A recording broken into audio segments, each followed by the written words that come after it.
We become stuck in these patterns and live our lives on autopilot, essentially becoming more and more mindless as we continue to view the world through filters instead of seeing things as they really are.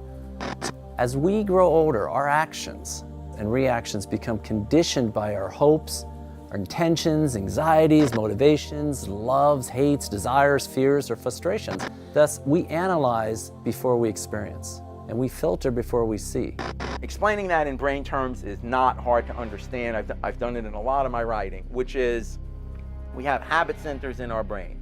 These habit centers in our brain roughly are shared with reptiles, and they are very unconscious. So you literally do get into behavioral loops that you're doing without being aware of it. Our perception operates increasingly like a defense mechanism, trapping us in patterns of behavior that have less to do with present reality and more to do with past experience or expectations. But if we start changing that neural architecture through intentionally paying attention to what's here in a particular way, then we start training that healthy reactivity, that more adaptive reactivity that can help us with stress, anxiety, depression, trauma, and even addiction. As long as we continue to perceive reality as we've been conditioned to perceive it, we're destined to live a life in endless reactive loops of conditioned responses.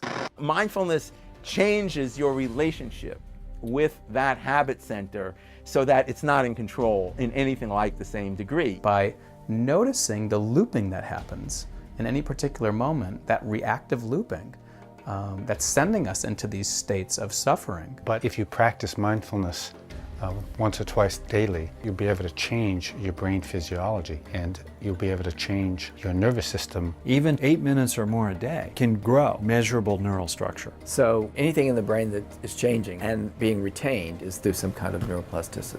And again, it's not rewiring major pathways, it's changing the subtle connectivity of the pathways that exist. So neuroplasticity changes the brain from being more centered in primary emotion, the kind of emotion that we share with all the other mammals, to the executive centers of the brain. We do form new neurons and new connections. So when we practice mindfulness, we develop new circuits. Neurons that fire together, wire together throughout the entire nervous system. They do so preferentially for what's in the field of focused attention. The brain is more plastic even in adults than people realize. I mean, there is a lot of room for change in those habit loops, and it does not take that long. So little mindfulness practices sustained over time can add up to big changes for the better over the course of your life. The brain is plastic, and what it has learned, it can unlearn. So becoming mindful means untraining our brains, emptying them of preconceived patterns.